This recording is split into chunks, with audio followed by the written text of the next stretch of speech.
We're now going to look at 2024. So we have new links, which I'm going to provide in the email for 2024 for the 2024 master. It's called New Master 2024 List for rollout. And then we have New Staff 2024 List for rollout.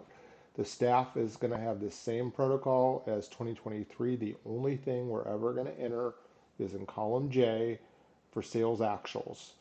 And we're not going to ever touch the headers, only the sales actuals. So a salesperson for Pasadena in period number 1 of 2024 will enter $20,000, and that information then is entered into there. And now we're going to go look and see if it enters in the master. So on the left side of the screen, we're going to go over to, clear this out here, over to the actuals, and you see $20,000 automatically pops up into the Pasadena for period 1. So whatever we're entering over on the right, and then the same thing applies in terms of updating what's in the red in the staff version only. In the master version, it automatically updates the header for the right amount. But in order to get the actual total for something that you just entered in the staff, you have to refresh the page. So I'm going to refresh the page. And then it takes the information, and we're going to go over to the right. And it does the same thing where it's doing macros in the background. It thinks for a minute, and then it's going to pop up and give us the updated information in the 2024 version. And then you see now it's 1260, so it added in at $20,000. So all that information, this is the same protocol that we used for 2023. So whatever you're entering, and the only thing you will enter, I'm sorry to repeat this for the 10th time, is what's in column J in the green section. Don't touch the red in that section, and don't touch any other columns, but you'll be entering sales actuals, and it will automatically pop up into the master and update that information. In the master, the same things will apply in terms of, again, I'm going to use Ryan as an example. If Ryan wants to go over to the light blue section and enter a delivery number, an updated delivery number, go ahead and do that. But in terms of moving projects or entering projects, this is a little bit different than 2023, because if you see in column A, it has actual numbers associated with each project. That's a unique identifier associated with that project. So if I want to move Pasadena from period 1 into period 2, I'm going to use that same protocol that I used in 2023. I'm going to pick a line in the middle. So I'll just go ahead and do something here above Norton. So I'll insert a row above. It's going to give you a little warning. So now I have a row there, and I'm going to take my Pasadena, and I'm going to copy that, and then I'm going to go down and paste it into period 2 where I created that line.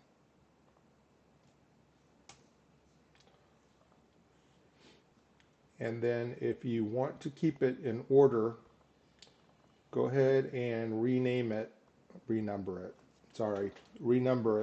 02031. And so now it follows, and it'll stay in place for, it'll still stay in place unless you resort which we don't want to do, but just in case you ever resorted things, it's nice to have number protocol. So 02030 was Rolling Hills Mid-Year Edition. Now Pasadena is 02031, and it's in the right place. And we go ahead, and if we want to see if that happened in the staff, we're going to go ahead and we're going to refresh the staff page. So again, it's going to do that thinking process. It's going to go over to the white screen in a minute and do some macros in the background. Bear with it for a second. And then it's going to pop up the information for 2024 in the staff version. Here it comes. And we're going to go down to period 2. And now we see that Pasadena is in period 2 in the right place. So that's how you move a project. If you want to create a new project, you're always going to do it in the master. You're never going to do it in the staff version. You're never going to move projects in the staff version. But if Tyler signs up a new project, I'm going to go ahead and insert a row there. And this project is going to land in period 2. And what I want to do then is, if it's a directory, just to make it easy on myself, I'm going to copy Norton and paste it down below, because it has all the right kind of formulas. It's going to have different information, but I'm going to overwrite this. First of all, I'm going to make this 6 right here. So instead of 5, I'm going to be 02036. So now it has its own unique number for this project. And let's say that Tyler signed up Kansas, let's say Wichita. So now it's Wichita. Now, of course, if this is Joe, Joe will create the project code in FileMaker, but then we'll overwrite this information and call this the Wichita directory. If I can type correctly. And then in terms of the delivery date, then I could change the delivery date. So right here, it's February 24th is the end of the period. So let's make it appropriate and call it 2/24/2024. And then that also, that information right there is a hard date.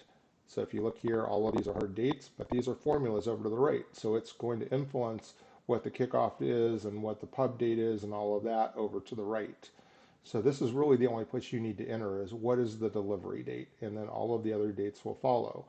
And then based on the information that we get from the contract, we'll enter the print data in terms of how much it costs to print it, and we'll enter the royalty, etc. in there. And when we enter the royalty, we'll enter it as a percentage. And then that will be automatically configured in the formula. If it's a flat number, then we'll put it as a flat number, and then there's a line right over to the right of it where you do royalty exception, and then you make a note that it's a flat $5,000 or whatever the case is. So that's how you do that. That one little nuance is different for 24 in terms of having a unique number with it. Excuse me, that's a protection to identify the number with the project. And that is about it. So again, let me know if you have any questions. Hopefully this video helps. Thank you.